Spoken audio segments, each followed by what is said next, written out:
Hey everyone, it's been about 2 months since our last devlog, and that's because I've been buried neck deep in the real world, but also I've been rewriting about half of my game's core systems.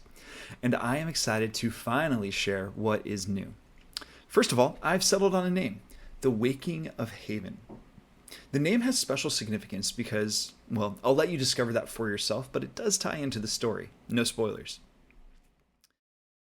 More importantly, I have completely overhauled world navigation, and this was huge. You see, when I built this game originally, I wanted to give the player a feeling of being genuinely lost, but kind of like in a good way.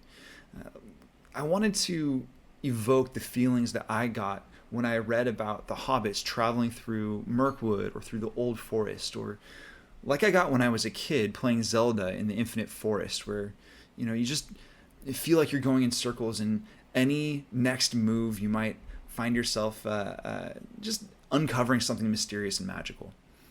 I actually want to read you a quote from Fellowship of the Ring that actually kind of piqued my curiosity, or evoked this feeling in me originally. It was when the hobbits were traveling through the Old Forest, still kind of on the edges of the Shire, before they met Old Man Willow and Tom Bombadil, but within that same forest.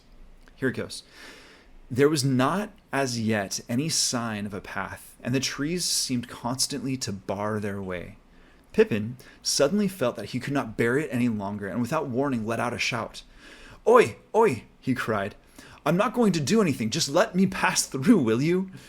The others halted, startled, but the cry fell as if muffled by a heavy curtain. There was no echo or answer through the woods, though the woods seemed to be more crowded and watchful than before.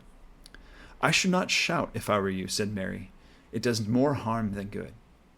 That whole scene takes place as the hobbits are traveling through this old forest, and the trees themselves, the forest itself, seems to, as it says, bar their path. I love that, and I kind of want to recreate that feeling of being lost. But the problem is, my old navigation system showed a full map of where you could go, all the final destinations, and all connected with lines between known nodes that you could travel to. And being real, you can't feel that same kind of lostness if you have the map in hand. So I scrapped it, all of it. With the new change, when you walk to a trailhead, which is one of several interactable objects at the edge of a scene, you are now whisked away to the next clearing along the path to encounter a new challenge and a new reward. There's still player choice and discovery because each trailhead shows you what reward is available, but this helps your mental map unfold organically over time. You're poking around, you're finding out what's out there. Eventually, you'll learn what special coordinates there are out there, but early on, you're just a bunch of bumbling hobbits carving your way through a forest, trying to uncover secrets. It cost me months of dev time to build this out, but it feels so much better now. Next up, I have implemented a defense system and a day and night progression. Every 7 days, Haven gets raided, and defending it is now a fully featured system. So when you go out into the forest, you collect resources and you bring those back, and you get to spend those resources that you gathered, wood, iron, stone, quartz, etc., on things like traps and towers, on barracks that can help you train troops, and on upgrades.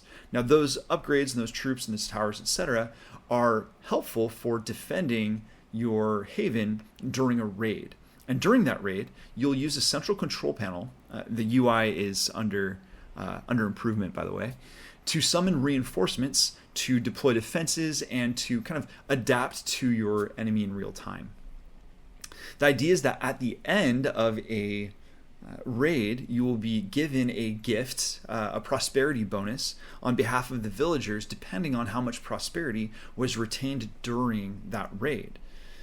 So if you get to the end of a raid and you've been successful at repelling the enemy, you'll be able to get a long-term reward or a buff that will persist until the next raid.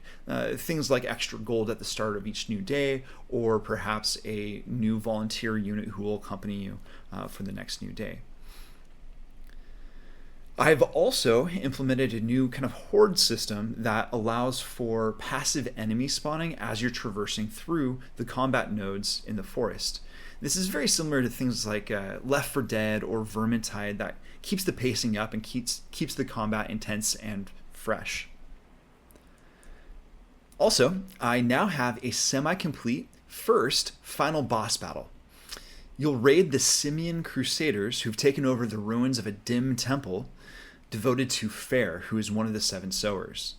There will be at least 5 more sower-themed bosses in future updates, and trust me, they are going to get weird, but those are the topic for a future devlog. I've also completed my first 2 hero kits.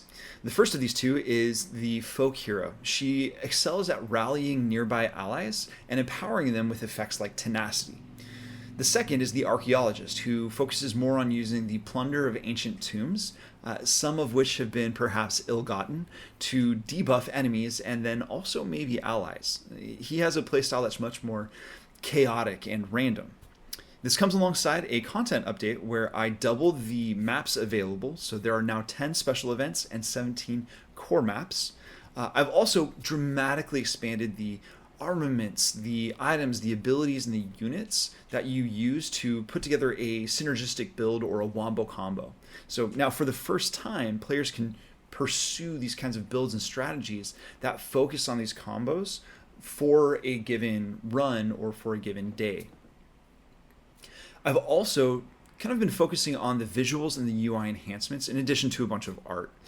Importantly, lighting and post-processing got a major update, and I've been going through the UI to finally give it a facelift so that the placeholders are less prominent. I've also been working on performance improvements in case you want to do something crazy like summon a pack of 20 wolves to attack your enemies. I've also added Pan. Now, Pan is the gentle old steward of Haven, and he welcomes you back to Haven every time or every day, or I suppose every morning, after you die, or after you successfully return through a teleporter event. Now, while I did that, I also created a new tutorial that introduces the basics of Haven to you, and brings you, it kind of introduces the story of how you get brought back to Haven, usually after your first tragic demise in the forest. I've added some upgrades, like you can purchase patrols that you can then go out and encounter in the forest. They're like backup. And then I've implemented a new corpse system, which kind of lays the groundwork for a future necromancy update. I've also added physics, which allows you to kind of push things out of your way with a little bit more ease. It also enables soccer mechanics. Okay, I think that covers most of the big highlights that I've been working on over the last 2 months. Of course, there's lots of bug fixes and lots of little enhancements here and there that are too numerous to count, but this is most of what's worth mentioning. I hope you enjoyed. Thank you so much for sticking through to the end. If you have any feedback, I would love to hear it, and if you have any ideas of what you'd like me to share next, also please drop a comment below. Have a wonderful day, and I hope to see you next time.